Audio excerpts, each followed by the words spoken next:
A antiga Israel queria que Jesus fizesse algo sensacional para provar que ele era realmente o Filho de Deus. Mas Jesus está dizendo nesta passagem: vocês estão buscando um sinal? Muito bem, eu lhes darei um sinal. Eu sou o sinal. Agora, quando você se depara com Jesus, qual é a sua reação? Quando você é confrontado com Jesus Cristo, qual é a sua reação? A reação dos escribas e fariseus foi de hostilidade. Já o povo dos dias de Nínive se humilhou e se arrependeu ao enfrentar e se deparar com Deus. E a pergunta que todos fazemos hoje é esta: o que vocês pensam de Cristo? Quem é Jesus Cristo? Mas a nossa geração ficou obcecada por Jesus. Os jovens estão falando sobre Jesus. Ele é o assunto das conversas hoje, nas universidades, nas escolas, em todos os lugares. Os jovens estão discutindo sobre Jesus Cristo e perguntando: quem é Ele? Quem é esse Jesus? Não podemos escapar dele. Você se lembra daquele dia em que Saulo estava a caminho de Damasco, perseguindo os cristãos, quando de repente uma luz ofuscante apareceu e o fez cair por terra? A primeira pergunta que ele fez foi: quem és tu, Senhor? Essa é a mesma pergunta que a nossa geração de jovens nas universidades está fazendo hoje. Quem és tu, Senhor? Quem é Jesus? Por que não conseguimos escapar dele? Porque ele está em nossa consciência e em nossa mente, a ponto de que nossas peças, nossos poemas e nossas óperas sejam sobre ele. Ele é apenas um herói revolucionário ou algo mais? Ele viveu apenas 33 anos. Ele nunca viajou mais de 100 milhas. Ele nunca teve educação formal. E ainda assim, 2000 anos depois, uma geração inteira continua falando sobre Jesus Cristo. Alguns diziam que ele era um homem louco. Outros disseram que ele era um revolucionário. Ou será que Jesus era alguém que defendia o sistema? E então há também quem diga que ele foi o primeiro hippie, que tinha cabelos longos e andava com seus discípulos em uma comunidade. Mas na verdade nós não sabemos como ele era. Não temos uma imagem de Jesus, e Deus fez isso de propósito, para que não adorássemos uma imagem, porque Deus é espírito e devemos adorá-lo em espírito. E então havia pessoas que diziam que ele era deliberadamente mau, que ele era um homem mau, que ele era um diabo. O que ele realmente foi? Essa é a questão. Jesus Cristo, quem és tu? Quem é Jesus? Não podemos escapar dele. Tentamos fugir, mas lá está ele. Ele continua aparecendo em toda parte. Nossos maiores filósofos escreveram sobre ele. Nossos maiores historiadores escreveram sobre ele. Nossos maiores poemas e peças são sobre ele. Até nossas maiores arquiteturas são sobre ele. Não podemos escapar dele. Bem, sabemos algumas coisas sobre ele. Sabemos que ele era um homem. Jesus era completamente humano. Ele representava a humanidade, pois a Bíblia diz que ele foi identificado e contado entre os transgressores. Sabemos que ele teve fome. Sabemos que ele teve sede. Sabemos que ele se cansou. Sabemos que ele experimentou as alegrias da amizade. Sabemos que ele chorou no túmulo de um ente querido. Sabemos que ele possuía todas as características de um homem. E ainda assim, de forma muito interessante, a Bíblia diz que ele nunca cometeu pecado. Na verdade, ele se colocou diante do povo de sua geração e disse: nunca cometi um pecado. Ele disse: qual de vocês pode me acusar de algum pecado? Eles não podiam dizer nada. Todos nós somos pecadores. Mas Jesus passou por todo tipo de tentação, assim como nós. E não há provação, teste ou tentação que Jesus não tenha enfrentado antes de você. E ele resistiu e venceu tudo. Ele era um homem, um ser humano, mas era mais do que isso. Ele declarou ser o único filho, unigênito, encarnado de Deus. De fato, ele afirmou pré-existência. A Escritura diz: no princípio era o Verbo, e o Verbo estava com Deus, e o Verbo era Deus. Antes do tempo começar, ele já existia. Ele disse: antes de Abraão nascer, eu sou. Eu existo eternamente. Ele se levantou e disse: eu sou Deus. Ele é, porque sempre existiu. De eternidade a eternidade ele é Deus, a Bíblia diz. E o Verbo se fez carne e habitou entre nós. Em outras palavras, o Verbo, a palavra de Deus, o Deus eterno, se fez carne na pessoa de Jesus Cristo e viveu como um homem no mundo. É isso que a Bíblia ensina. Você precisa aceitar que ele não foi apenas mais um revolucionário, ele não foi apenas mais um hippie, ele não foi apenas mais um grande homem. Ele era Deus em carne e osso. E toda a ética que ele ensinou, nenhum homem nunca ensinou como ele.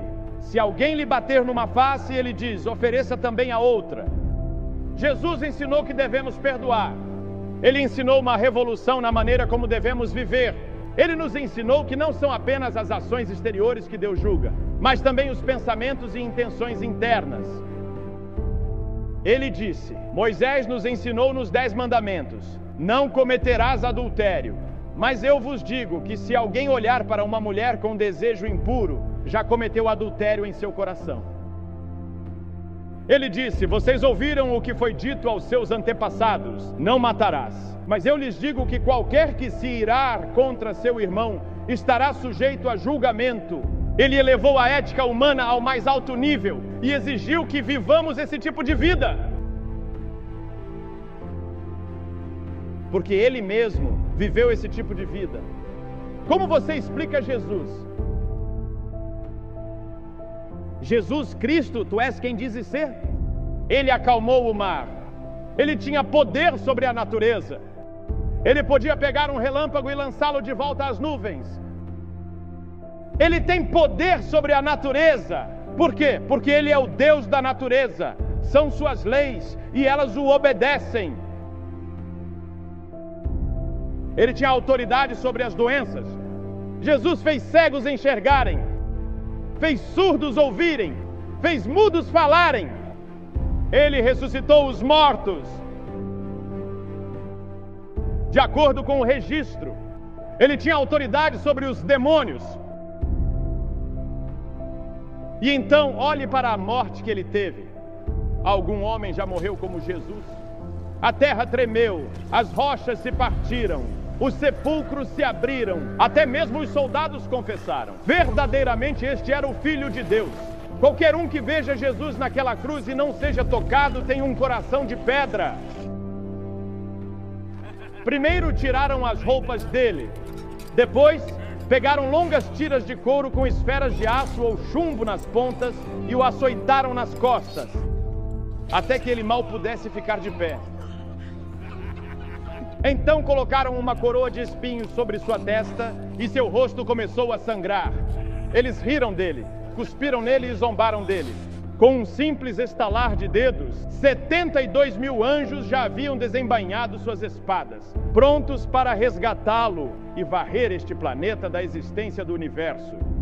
E Jesus disse: não, pois para isto nasci. Não digam que esta é uma religião de homens brancos ou de homens negros. É uma religião mundial. Ele fez isso por todo o mundo.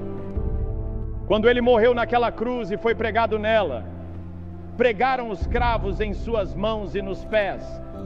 E sabe o que ele disse? Ele disse: Pai, perdoa-lhes porque não sabem o que estão fazendo. Perdoa-lhes. Foi assim que ele enfrentou a violência de seu tempo. E então na cruz, ele disse: meu Deus, por que me abandonaste? Depois inclinou a cabeça e disse: está consumado. O que ele quis dizer com isso? Ele quis dizer que o plano de salvação estava concluído. Agora Deus pode perdoar todos os teus pecados, porque Jesus terminou o plano de Deus para a tua salvação. Porque veja, Deus conhece cada um de vocês pelo nome. Ele tem até os fios de cabelo da tua cabeça contados. Deus olha para você como se fosse a única pessoa em todo o universo. Ele vê você, somente você. E naquela cruz, Jesus teve a capacidade de pensar em você. E Ele te amou o suficiente para permanecer na cruz. Já houve amor maior do que esse? Porque Ele viu que ressuscitaria dos mortos. Ele viu que nas gerações futuras haveria um povo reunido em seu nome, que formaria seu corpo. Ele viu o dia em que reinaremos com Ele em seu reino. Sim, eles o colocaram em um túmulo. E se Ele não tivesse ressuscitado, não haveria evangelho.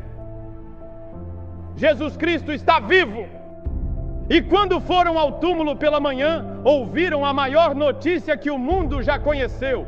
Ele não está aqui, Ele ressuscitou, Ele está vivo. E o que inspirou os discípulos a pregarem por todo o mundo foi a ressurreição. Eles pregavam em toda parte que Jesus está vivo. E então o que acontece com as pessoas que recebem a Cristo? O que acontece com elas? Tivemos aqui na outra noite um homem que era líder dos Panteras Negras. Ele disse que achava que poderia mudar o mundo através do movimento Panteras Negras, até que conheceu Jesus. E ele disse que Jesus mudou a vida dele e tirou todo o ódio do seu coração. Ele disse: agora acredito que o mundo pode ser transformado, mas acredito que isso pode acontecer pelo poder de Jesus. É isso. Jesus entrando em nossos corações. Quem és tu, Senhor? Jesus Cristo, és tu quem dizes ser? Essa é a pergunta que cada um de vocês terá que responder hoje. Quem é Jesus? Ele era quem dizia ser, Deus em carne e osso? Acredito que as evidências são esmagadoras de que Ele é quem afirma ser o Filho do Deus vivo. Eu não posso prová-lo cientificamente, mas posso prová-lo pelas vidas que Ele transforma a cada dia. Posso prová-lo porque em meu coração não digo acho ou espero, eu digo sei. E você sabe, há outro elemento em nossas vidas sobre o qual não pensamos muito, e esse é o elemento da fé. Você pensa na fé que você tem que ter todos os dias? Você tem que ter fé de que sua esposa não colocou veneno no seu café esta manhã. Você tem que ter fé. Ela até pode ter tido vontade, mas não fez.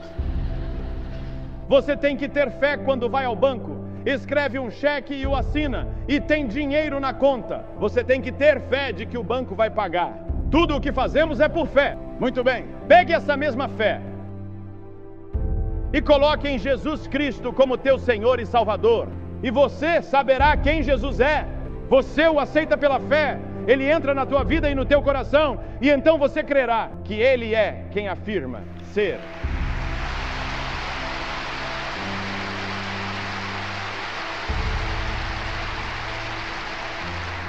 Paulo, naquela estrada para Damasco, também fez outra pergunta: o que queres que eu faça, Senhor? E Jesus respondeu: levanta-te e vai. Eu te digo agora, levanta-te e vem a Ele. Aceite-o como teu Senhor, Salvador e Mestre, como Filho de Deus, e Ele entrará no teu coração, perdoará teus pecados e transformará a tua vida.